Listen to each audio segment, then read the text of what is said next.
Chapter 20. Exclamation. For a long time after the day she received news of her brother's death, Tamara became very quiet, and different in other ways as well.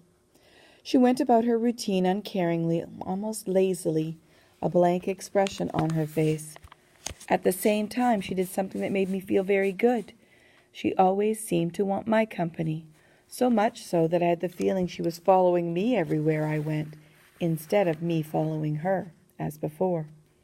In the ward, the dining hall, the kitchen, she always seemed to be at my side. Still, she rarely spoke, and I did not know what this bond between us really meant.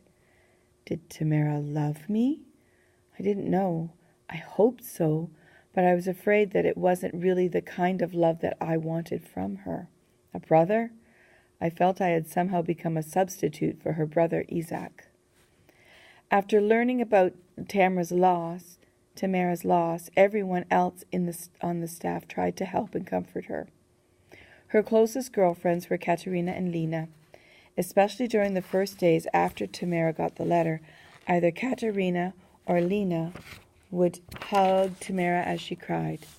Every now and then they would go out of their way to say something comforting. The two young women helped Tamara greatly. But I think it was Zoya, the grouchy, ugly head nurse, who helped her the most. It happened in an odd way. One afternoon, Tamara accidentally dropped a liter of blood while taking it out of an ice chest in the operating room. I was on my hands and knees on the floor cleaning up blood and broken glass when Zoya charged over angrily and took Tamara aside. At first, Zoya lambasted Tamara for her clumsiness. We were in short supply of blood. Losing a whole liter was not an insignificant matter.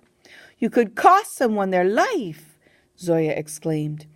Tamara apologized, then started crying. "There is no excuse for this kind of behavior." Tamara hung her head abjectly. I expected Zoya to keep on with the tirade and show no pity. That was usually her way. Instead, to my surprise, she suddenly took a new tack, turning things around so that the incident could be used to help Tamara. "We have all suffered great losses in this war," Zoya said, her tone suddenly softer and kinder. "I know," Tamara replied, "but now my whole family is gone. You have suffered a great deal, as we all have. We all have reasons to go around feeling sorry for ourselves, but we can't," said Zoya. "We have to keep going. We have patients, and they need our help." "Yes, I understand, but—" "No, you don't understand," Zoya exclaimed. "You've lost your father and now your brother. The two of you were very close, and his death has hit you hard. But it is time to get over it. And the only way to get over it is to stop thinking about yourself, Tamara. Start thinking about the patients." Tamara, head hanging, nodded. Zoya lifted her chin. Smiling, she continued, "I am telling you this not just for the sake of the patients, Tamara dear. I am telling it for your sake. Not until you get back to caring for patients with all your heart and soul will your own pain begin to go away." Zoya let go of her chin, but continued smiling. "Do you understand what I am telling you?" "Yes," replied Tamara softly. Zoya patted Tamara's arm. "Good, then.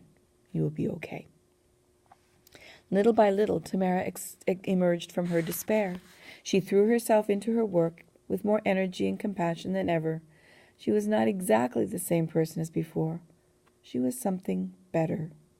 In the mornings, I began getting up extra early, and instead of walking to the hospital with my friends, I would make my way through the town to the house where Tamara lived with Zoya and Katerina, and walk to the hospital with her. One morning we arrived earlier than usual. We stoked and refilled the ancient wood-burning stove, and after tea and a little fruit, we went to work, Tamara in the wards, me in the operating room. The hideous stainless steel surgical table, I had begun scrubbing it down when Zoya and Katerina arrived. Yawning, I called out a sleepy hello. "Get everything in top shape," Zoya had come into the operating room.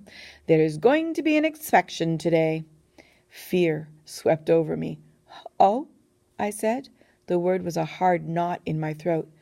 At what time? They're supposed to come around noon, but who knows when the idiots will show up. Zoya gave me a pat in the back. I hope they don't take you. Then she was gone, leaving me frozen, a horrifying panoply of thoughts going around in my head. I wanted to scream, I wanted to run, but I didn't know what to do. I continued scrubbing, in my mind seeing myself standing for inspection, then being led off. I won't go. Not this time, I decided. I'm not fighting in their stinking army or ours. I lugged a bucket of filthy red-tinged water outside and poured it onto the ground. I rinsed it and refilled it from the iron spigot, working the pump handle angrily, then made my way into the kitchen. I set the pail on the wood-burning stove, waiting for the water to heat. Tamara came in. She put a hand on my shoulder. Then, surprising me, she reached up and kissed my cheek. For a moment, our mouths lingered close. Try not to worry, X, she said. You've been here less than 3 months. You're not fully healed. I tried to force a smile. Try not to worry, she said again, then began mixing porridge in a bowl. I was lost in thought when I realized the water had begun to boil. I hefted the heavy pail off the burner. It caught on something and tipped. Scalding water hit my arm. Ach, Scheiße! I screamed in pain, in German. Mein Gott! Tamara's head jerked up, her eyes suddenly wide. Oh, my God! She came toward me, then backed away. My God, who are you? What are you? Later, Katerina smeared salve on my scalded arm and wrapped it in heavy bandaging. Tamara watched, her expression dark, unreadable, her eyes fixed on mine, feeling transparent, all my secrets revealed. I stared back. Is something wrong? Said Katerina, looking from Tamara to me. What's wrong? The inspection took place late that afternoon. I stood rigid with nerves, my burned arm throbbing, as the team of inspectors examined the orderlies, Boris and Mikos and I, and 7 others. Out of the corner of my eye, I saw Tamara whisper something to Zoya, who shook her head and opened her hands in a gesture of futility. I turned my head. I looked out at the ward and at my friend Nikolai sitting legless in a wheelchair. He crossed himself. What are his wounds? A green-uniformed officer demanded as he stood before me. Rostovic explained. An unsmiling woman, perhaps a doctor from headquarters, examined me, and then Boris, the last in line. The inspectors conferred. The woman returned. Her gaze traveled down the line of us and for a moment came to rest upon my bandages. All except these 2, she said tonelessly. She pointed at Mikos and me. I hung my head, sick with shame, as Boris, Konstantin, and the others were herded away.